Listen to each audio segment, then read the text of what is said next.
Well, it's like, like with me, like I remember watching, Friday the 13th, 2009 remake. I wasn't remotely scared. I'm watching. I'm like this is so predictable. Like, Yeah. she pulls the curtain. Oh shoot! I hit my own mic. Hey, remember that thing I talked about the last episode? How I talked with my hands. Sorry about that, folks. I jumped so hard. Anywho, can you still hear me? That was nuts. I almost pissed my pants and yours. Wait, hope my thing's still intact. I don't want to mess with the sound.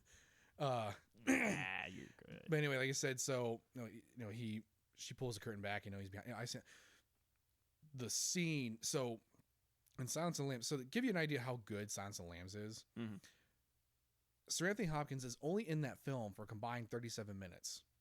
Wins Best Actor. Yep. Tell me that's not superb acting.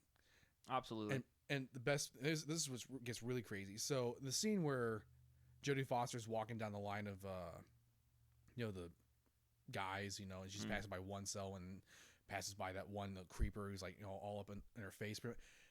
Gets to his cell. Not only is it plexiglass, Sir Anthony Hopkins came up with the idea of just having him stand in the middle of the room. And it just made him all that more menacing. Yep. She's passing by all these, creepy, and it gets to him and just, good morning. Yep. And it's just kind of like, oh, shit. The smile is what does it. Oh, yeah. The smile and the stare. I'll sometimes do the voice for my wife. She's just, fucking stop. Because she refuses to watch that movie. Because it's her mom's favorite film. Not just Halloween, just film. Like, I'll just be like, tell me a story of your life and don't lie or else I'll know. And, and she's like, fucking stop. Just fucking stop. The one that gets me, so I watched Joyride before I watched Silence of the Lambs. Yeah. And the trucker from Joyride plays the killer that they're trying to catch. Yeah. And every time he talks, I can just hear that, candy cane. I'm looking for candy cane. And, like, even just the way he pronounces his C's and his K's is what makes him creepy. It rubs a lotion on its skin or else it gets the hose again. Yeah, he's just one of those actors. His voice is unsettling. Oh, yeah. I'm so glad that somehow Adam Sandler found a way to make him hilarious. He plays a henchman in Flubber, and even with that voice, I'm like, I don't want to watch Flubber anymore. Just such an unsettling man. Yeah. I hear he's like the nicest guy on the planet. I heard that too. Well, I remember watching, it was like, Entertainment or something like that, and they were talking about the making of Silence of the Lambs, and he took it upon himself, like, so the girl that plays his victim, he took it upon himself to, like, hang out with her, like take her out to eat and stuff. People kind of thought they were actually dating. Yeah. And he's like, no, she's like way too young for me. And he says, he's like, I play her tormentor throughout the entire film. He's like, I don't want her to see me in that light. So he would just take her out to eat and just hang out. They hang out just to hang out because the entire film, he's psychologically torturing her. At one point she's calling for her mom, like, when you were reduced to that level of like desperation when you're calling for your own parents at age 16, 17, 18, how old, that's frightening. And the fact that he's, that'd screw with your head. Even if you're acting, you'd be like, that's true. It's like when they did the It remake, the first time those kids met Bill Skarsgård in full makeup was the house scene. And in fact, the kid on his face just absolutely just terrified. And when they yelled cut, Bill Skarsgård's right. He's like, "Oh my God, are you okay?" And the kid goes, "I love it, dude." Yeah. But again, you're playing this, you're psychologically scarring someone, even if it's acting. No. It's gonna screw with your head a little bit. Oh yeah, absolutely. I do remember at one point, like, Bill Skarsgård was considered women kind of lost their mind over him a little bit. Oh, and then he plays Stephen King's It, and I don't want to knock Tim Curry. I love Tim Curry. But I think he did a better job as a Pennywise. Oh, heck yeah. And it's just because of the way that he can manipulate his eyes. His eyes, the teeth. So the teeth, he actually he was profusely drooling with those teeth, the prosthetic teeth, that even he was like, no, keep it. Yeah. It just makes the character even more and more menacing, because he has their prosthetic teeth. And since they were just the way they sit in his mouth, he was just profusely drooling. Yeah. But the fact that he actually saved them like $1 million. because they were gonna do that digitally where his eye bugs out. He's like, no, I could do that, like, for real. He saved them $1 million doing that.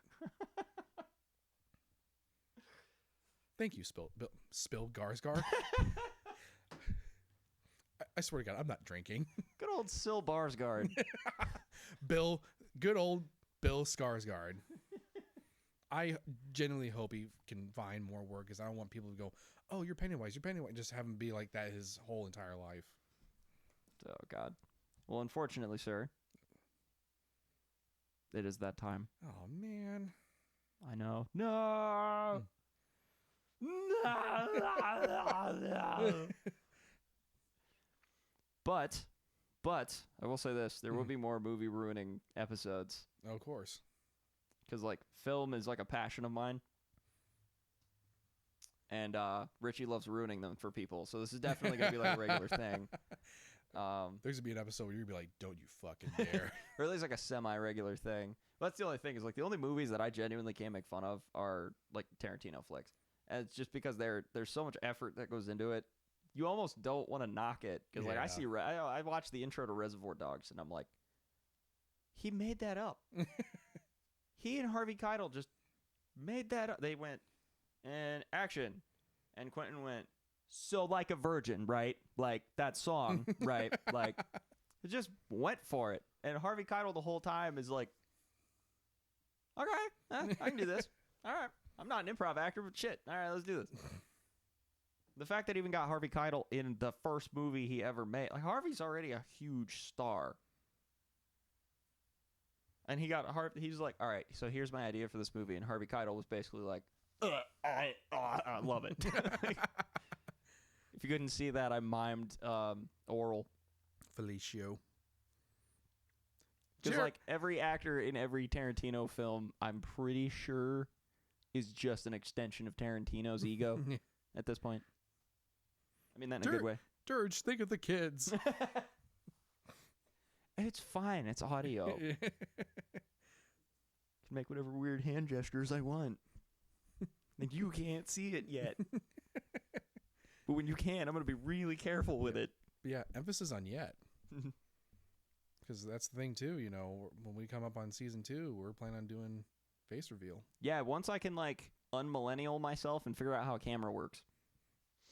I have faith in you. It doesn't say Kodak, so I don't know. It also doesn't go in the between winding, pictures. Yep. I had Walkmans growing up. Wow. We are old. Like tape. But yes, so unfortunately we do have to cut it here, but I'm saying but a lot. That's the but with 2 T's. Anyway. So that's the end of episode 2. Hopefully you enjoyed the maniacal rantings of 2 unsound minds. Yes. T-shirt idea. There you go. Dude, we got a whole list. We did. We spawned a T-shirt idea, and multiple T-shirt ideas between urinal thoughts, kangaroos being, you know, deer raptors or raptor deers. What? That's now we have to do it. People at work would be like, "What the hell is that?" That's fine. They'll get over it. It'll buff. Eat some Cheetos. No, but thank you so much for tuning in. Just to give you a heads up, you can find us on Instagram at Pumpkins with Tumors Podcast. And we're also on TikTok under Pumpkins with Tumors. You know, be sure to give us a follow. You know, we greatly appreciate it. But yeah, thanks for tuning in. You know, hopefully we made you laugh, made you cry laughing. Yeah. That also needs to be on a T-shirt. There you go. We should just get a T-shirt that says the word T-shirt. I'm game. Nobody steal that. Don't listen to me. Shh, be quiet. It's okay. I know, Jared. I don't want it to end either. Shush his microphone with finger. All right. So we will see you in the next episode. Indeed.